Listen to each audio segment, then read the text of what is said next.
All right, we have quite the amount of weapons to talk about, so we're going to go ahead and jump right into it. Primary weapons. Now, on my list, I only have 3 of them. First one that I have is the Pyroelectric Propellant. This is a new dungeon auto rifle, 600 RPM. The reason I put it on here is that it does have the new jolting feedback perk, onslaught in the 4th column, and attrition orbs. Very good utility weapon as it can jolt without having the need to get a kill, and it can make orbs for you. Next, we do have Zali's Bane's cousin, the Ancient Gospel. You know how Zali's Bane can get explosive payload and incandescent. Ancient Gospel can get destabilizing rounds and incandescent. It can also get demolitionist in that 1st column, or 3rd column, excuse me. And it is a Void 140 hand cannon, previously a Solar 140 hand cannon, now Void. And then the last primary weapon I have is the Yesterday's Question. This is the Trials of Osiris 2 Burst Arc hand cannon, and it can literally roll the Warden's Law of 4 times charm and a Vorpal weapon, being really good if you still want to rock some Lucky Pants action in your energy slot. All right, now we do have a little bit of some juice here because now we have these special weapons, baby. Now, I do have Icebreaker here, which is obviously the Vespers host dungeon exotic. I think it has a lot of utility. Very, very fun still. A lot of free ignitions, ammo that is being generated from thin air. Do like ourselves some Icebreaker action. Recently just did an entire Salvation's Edge with the Icebreaker. Speaking of breaking ice, let's go ahead and talk about a really good stasis weapon, the Liturgy. This is obviously one of the new seasonal weapons. This is a double fire frame grenade launcher, the only one in the kinetic slot. It has slideways, which got patched this season, meaning it is now a better version of slide shot, and it also has something like chill clip in the 4th column on this weapon. Really good utility. Will always be there for you to proc Facet of Courage. We love the Liturgy. Honorable mention real quick, any blinding GL with either slideways or slide shot. The ignition code is back this season, along with the other splicer weapons, if you would like to farm that one, or maybe you have a slideways blinding GL malicious birthright in your vault. I love that thing. Keep it moving though. The Deadlock. Yeah, I know this is a popular game at the moment. I'm talking about the shotgun. Why do I have it here? It's a precision frame. Why do I have it here? I mainly just have this weapon here just because I feel like there's some potential with it. With something like Slide Shot in the 1st column and Grave Robber as well, you have good options of 2 PvE perks right there. Combine that with something like Bait and Switch is here. Cascade Point is here in the 4th column, along with 1-2 Punch and Trench Barrel. I feel like there's going to be some situations where this weapon could perform well, so I just had to just mention it really quick. Let's talk about a reprised Garden weapon, that being none other than the Zealous Reward. Yes, sir. Yes, sir. The Void Rapid Fire Frame Fusion Rifle with the likes of Controlled Burst, Reservoir Burst in that 4th column, and you can pair it with something like Auto-Loading Holster, Lead from Gold. And if you want to pair a good perk with Reservoir Burst, maybe Destabilizing Rounds. Never thought I'd recommend something like that, but maybe in this weapon particularly, it could go to work well. Although, a good old Controlled Burst Lead from Gold or Controlled Burst Auto-Loading Holster is always going to serve you well. Let me talk to you real quick about a really good new grenade launcher, this being a splooge frame, in game called the Area Denial frame. I just call it the splooge frame because it's funny. These frames of grenade launchers are never meant to do damage per se. These are very good utility weapons, and this season, since we have weak and clear, they can apply a debuff for you. I have this one here solely because of the role of Demolitionist and Attrition Orbs. On this frame, Attrition Orbs works like crazy. And yes, it does have the Repulsor Brace stabilizing round combo that every Void weapon in the game has. But if you're going to get this weapon, I highly recommend going for the perk of Demolitionist paired with Attrition Orbs. You will make orbs like crazy with this weapon. We all do love ourselves a good old rocket pistol, and that's why we have the Tenacious Mastery. This is the first ever stasis rocket pistol. There's some pretty good utility here. Yeah, I know that rocket pistols reserves got nerfed, but the rocket pistols are still absolutely amazing S tier weapons.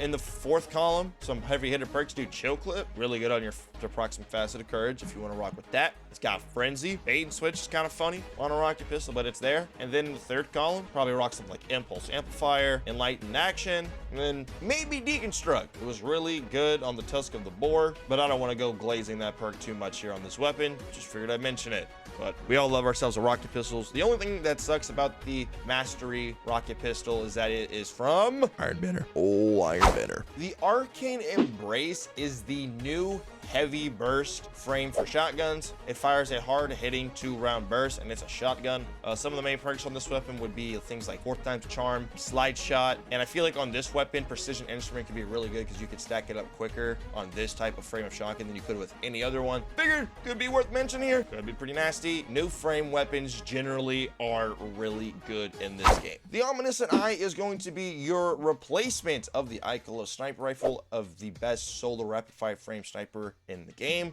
Although you could argue that Distant Tumulus was better, but main reason why is that it literally has the exact same role of 4 times the charm. Oh, there's no focus fury on this weapon. Well, you have precision instrument here, so 4 times the charm with precision instrument or Vorpal in the 4th column, you're good to go. Also, it does have the new Envious Arsenal, so that could be useful in some situations as well. Definitely worth getting this weapon's pattern from Garden of Salvation. And then this slot is a little bit goofy, but I have the Sovereignty. This is an adaptive frame sniper rifle. I only have it here solely because of the new Withering Gaze perk. Aiming this weapon for a short period of time without firing grants the ability to weaken the next target. This being on a sniper rifle could provide a lot of utility, especially after the season when grenade launchers can't just weaken for free. This could be really, really good. You could weaken some enemies from very far distance, weaken the boss right before damage starts. That's mainly the only reason I'm here. Definitely more of an honorable mention, okay? And then we have our last but not least, we have some heavy weapons here. Now, I'll be honest, a lot of these are GLs, okay? The Cosmic's a GL. The Bittersweet, the Chill Inhibitor are all GLs. What the hell is the Cosmic? This is actually the Festival of the Lost GL. It's a rapid fire frame. These frames with GLs did recently get buffed. It has the Withering Gaze perk,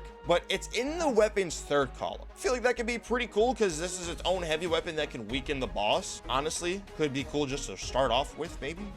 But it does have something like Clown Cartridge in that 3rd column as well. It does have Bait and Switch, Explosive Light, Cascade Point, and Frenzy as your 4th column option of perks. And it's Void, and it'll be really easy to get from Festival of the Lost. Figured I'd throw this in here because I feel like there's some stuff here. The Bittersweet is an adaptive frame from the new seasonal set of weapons that we got this season. Definitely the best arc grenade launcher in the game, and you would definitely want to go with Envious Arsenal and Bait and Switch on this weapon, as this is a damage dealing weapon that you would want, and those are going to be your best combination of perks to rock with. However, the Chill Inhibitor, in my opinion, I think is just better. So on top of it being a rapid fire frame, which once again, those frames of GLs got buffed going into this season, this thing has some juice to it, okay? Column 3, you have the choice between Cascade Point and Envious Arsenal. Remember, if you don't know what Envious Arsenal does, you have to do damage with your other 2 weapons, and that'll auto reload the mag and the weapon that has Envious Arsenal. So on a heavy weapon, you would swap to your energy and kinetic slotted weapons, shoot those 2, and then that'll proc Envious Arsenal and your mag's reloaded, fully ready to go.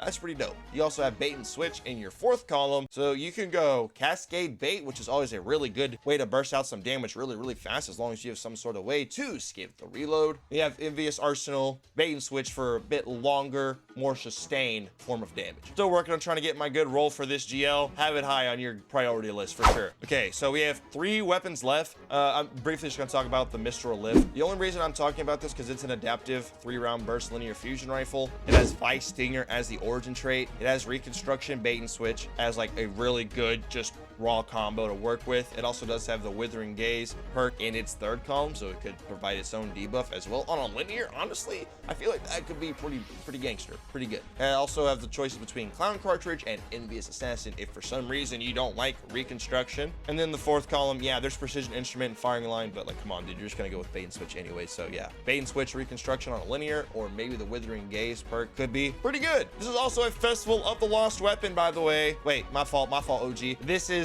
a Dawning weapon. Forgot we're getting 2 of the boring events this season. But yeah, Mr. Lift, definitely there's something there. There's something there. We also have this season's rocket launcher, the Heretic's Fervor. Probably butchered the name, dude. The reason that I have this aggressive frame stasis rocket launcher here is mainly because, you know, it has slide shot. Previously, only the Crux had slide shot. This has slide shot. Granted, there's no Bait and Switch, but you do have something like Explosive Light, which could be pretty good. And maybe in a GM setting, I would recommend slide shot bipod. Dude, one day I'm telling you, bro, slide shot rockets are gonna be meta. I'm telling you, I'm waiting for that day to come. But it also does have something like Field Prep or Auto-Loading Holster in the 3rd column. But yeah, I mainly have this weapon in here just because it has slide shot. And then while this rocket is a worse frame in terms of damage, it does have slightly more ammo, as the Tomorrow's Answer, we all know this rocket launcher, is a high impact Void rocket launcher. And what is the thing about Void rocket launchers in this game? They're not allowed to be aggressive or adaptive frames. They cannot be the highest damaging frame. Why? Because that is the hidden unspoken rule of Void rocket launchers in Destiny 2. But with that being said, This is a rocket launcher with withering gaze. I'm telling you, bro. One of these weapons is gonna hit that I'm talking about with withering gaze. One of them is, and it's not the fusion rifle from the new dungeon. Don't tell me that shit. Along with withering gaze in the third column, it does have Envious Assassin, but it does have the new Envious Arsenal perk. Okay, Envious Arsenal bait and switch. Right, it's on a high impact frame, which isn't the highest. But come on, dude, this is the best void rocket launcher in the game. Yeah, Envious Arsenal bait and switch could be really, really good. That's all I can really. I mean. There's other perks in this fourth column, but like, come on, dude. Maybe Bipod could be good for GMs. Yeah, dude, Bipod, Withering Gaze could go pretty hard in some GM tile content. Honestly, I feel like that could. If I missed a weapon in this video, I'm sorry. I feel like that weapon sucked. Let me know your favorite weapon that is dropped this season, as we're only talking about new weapons that dropped this season. And because it's Destiny 2, you know, we had to talk about the reprise weapons. Y'all have a good day.